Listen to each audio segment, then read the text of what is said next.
Okay, guys, welcome to another addendum to the Devil's Details. In this one, I am going to be going over CrossFit stuff.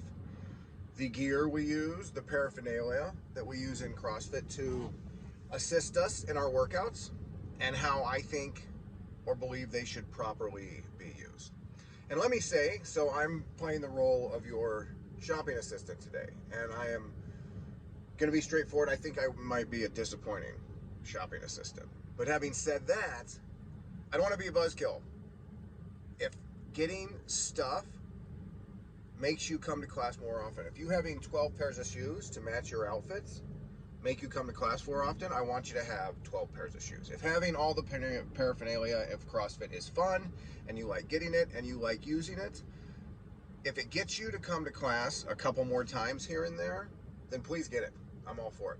People, since I've been around working out, people like having stuff that goes along with their workouts. I remember the first gym I got involved with out of high school. I was a senior in high school, and I found this total meathead gym in the bottom of an insurance building, and I was definitely the youngest guy in there. I was the greenhorn that was learning the ropes from those guys, but a bunch of big meatheads. They had bags, and they had all kinds of mysterious stuff in their bags. They had smelling salts. They had these wrist wraps with big hooks on them that would go over the bar.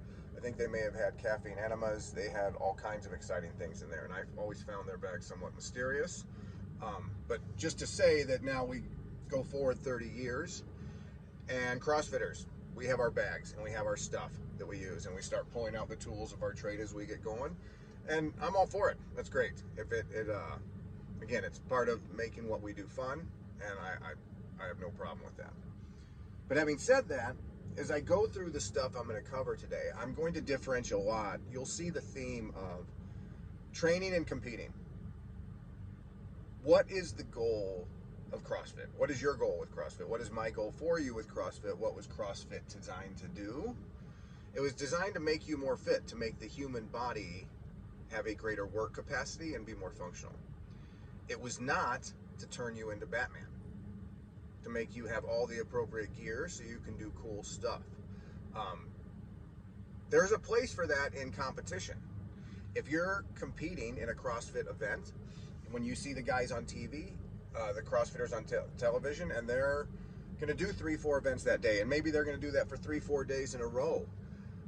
Any equipment that is allowed in the rules that will help you perform better, you should use it 100%. That is the nature of competition. Anything I can use that helps maximize my ability to do well at that particular competition is great. That's awesome. That's different than training to become more fit. That's different than working out in class. And that's what I will differentiate along the way here many times.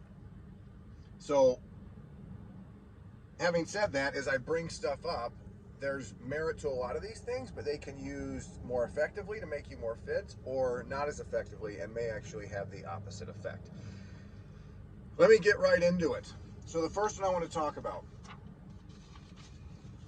shoes. You need a flat pair of shoes. You need a flat, fairly hard-soled pair of shoes that allow your whole foot to stay in contact with the ground and exert force into the ground.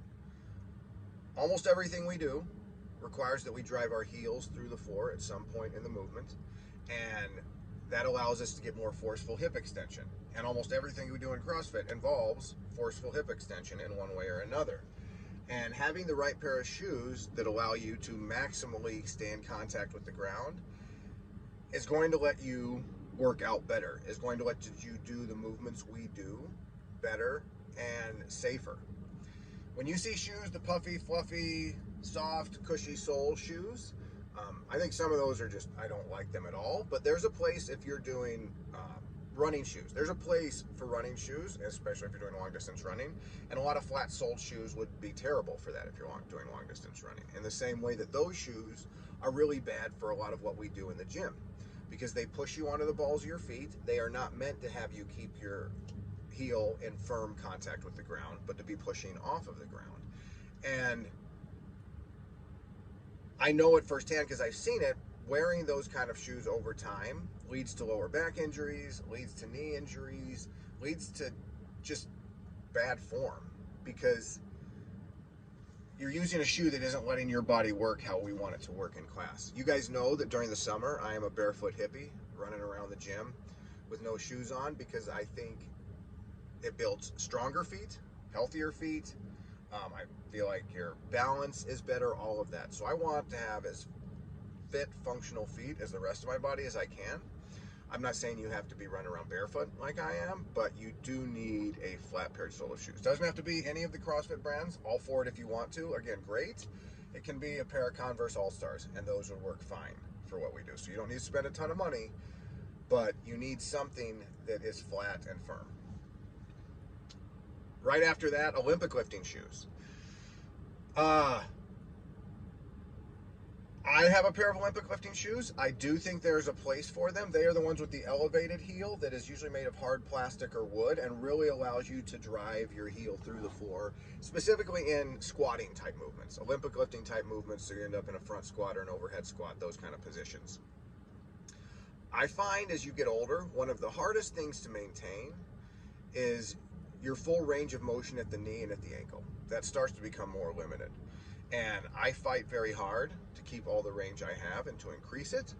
But I will say, I think it makes my overhead squats and my front squats safer and more effective because having that elevated sole helps kind of eliminate as much need for the knee and or ankle flexibility.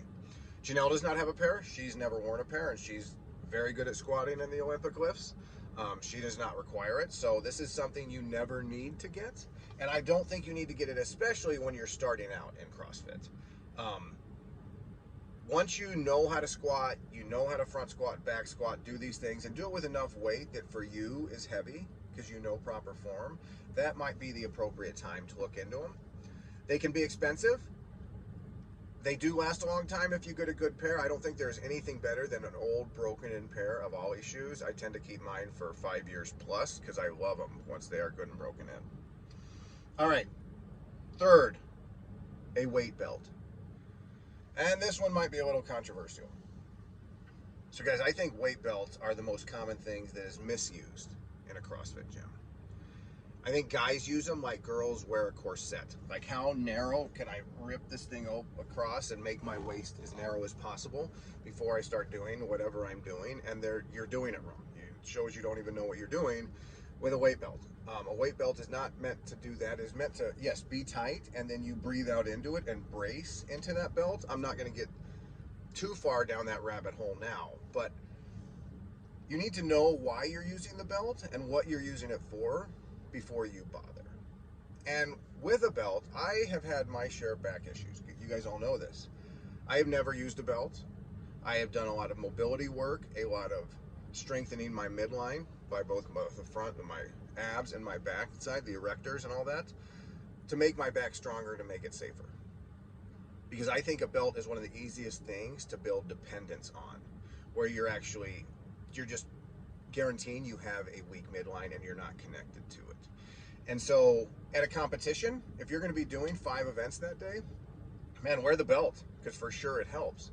It is an effective tool that way. If you're training in class, the goal is not to win class. I know we have a whiteboard and a leaderboard. The goal is for you to make all of you stronger, including your midline. And I think using the belt is going to severely limit that stimulus on your body. So use it as little as possible and for as short a time frame as possible. Gloves, this should be short and sweet. Gloves don't work. Don't use them. I don't think there's any place. I've seen some funny stuff with gloves, but I don't think there's any place for gloves in a CrossFit gym. They don't work. So let me just short and sweet, don't use gloves. Wrist wraps around the wrists here. You wrap them up, really provides a lot of stability there, and they do work for sure. And let me give you an example, guys. A few years ago, myself and the infamous Michael Taylor did a competition together, a huge competition here in town, very world-renowned. He did I think it was a 1-mile run, and he murdered it, came in first, and set hell of a standard for me to have to follow. And then my job was to lift 10 lifts of clean and jerk as heavy as I could. I wanted to win that event, and I did win that event. I'm going to brag a little bit here. I did win that event. We took first that day. It was a nice day. But having said that, I definitely used wrist wraps because I knew they were going to help me lift overhead 10 times as much weight as I could. That's one of the only times I've used wrist wraps because they are an advantage. They help.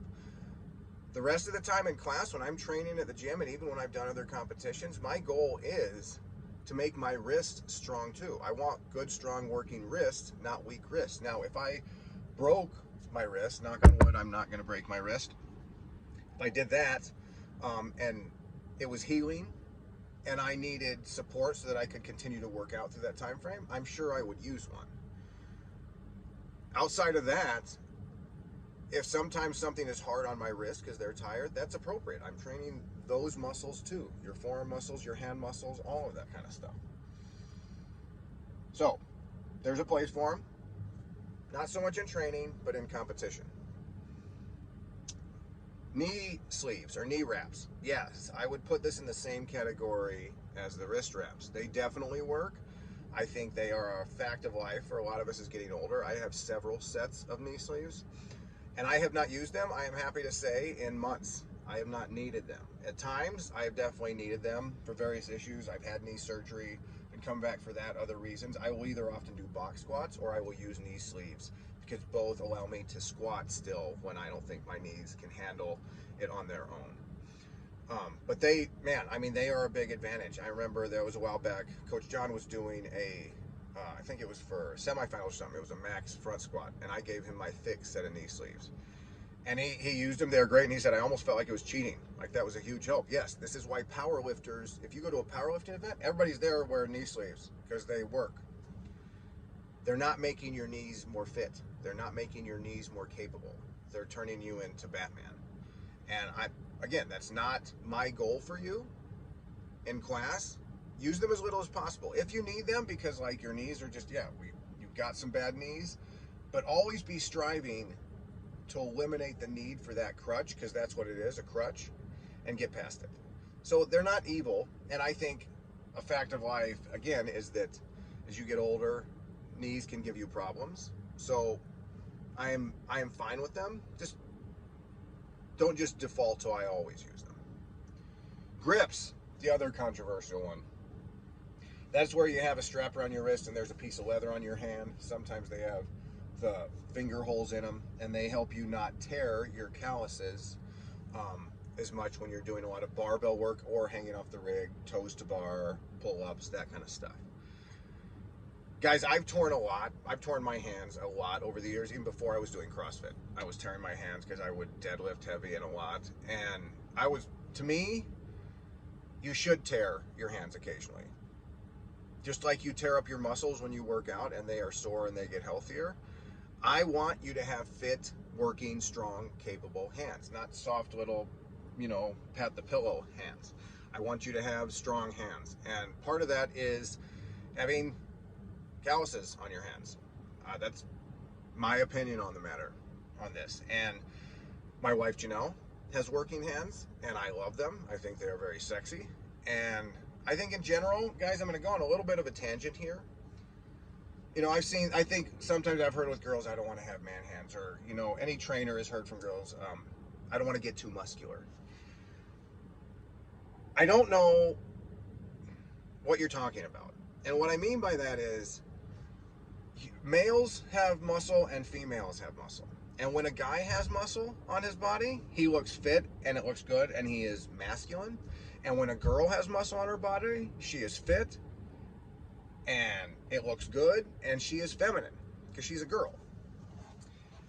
Both of us have guys have biceps, girls have biceps. Guys have lats, girls have lats. We should all have strong, capable lats and biceps that are developed, just like our abs, just like our ass. All of it, our glutes, should be strong and developed. And it looks great on everybody. It looks great on guys because it's how the human body was meant to look. And it looks great on girls. And so in the same with that, having hands that are strong and capable, it looks good on everybody, in my opinion. Having said that, I'll come back to where I was at. Last year at semifinals, Janelle was doing a workout with a lot of bar muscle ups. And some of you guys were there, she tore her hands really badly. And she was continuing to work through it, and there's her famous line, I'm slipping in my own blood because the bar was greasy with her blood. Her hands, we just couldn't soak it up enough with the chalk, and it was impeding her ability to do bar muscle-ups in the moment. After that, she became convinced I should know how to use these leather straps on my hands. And she will use them, not all the time, but a lot.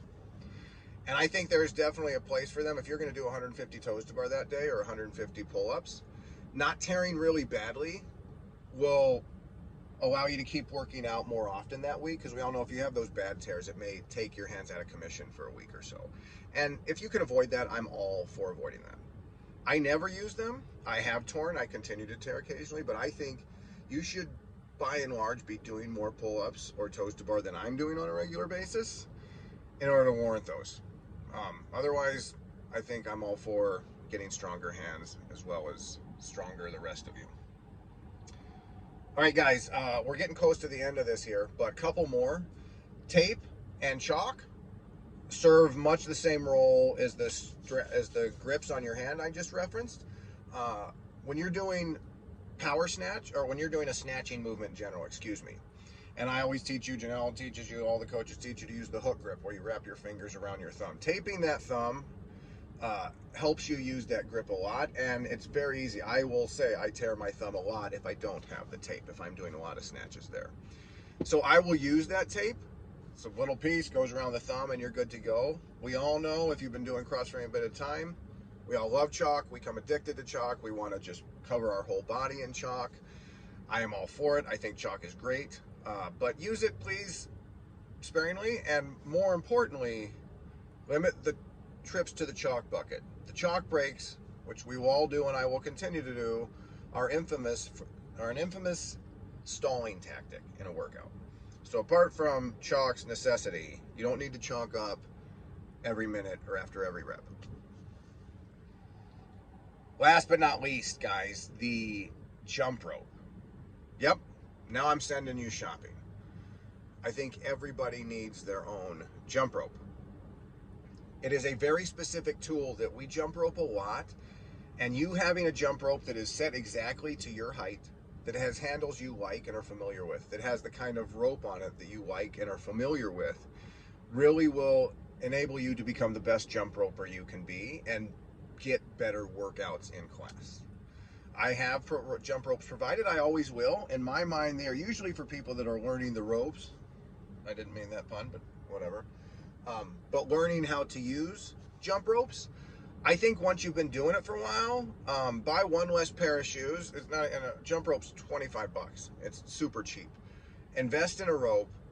Help me. I can help you size it to your size. If you want to talk about jump ropes, there are different weight in handles, different weight in ropes, and based on where you're at in the life cycle of your jump roping journey, I think there's merit to different sizes on that.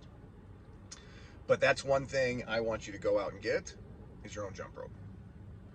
All right, guys, I think I've gone long enough on this one.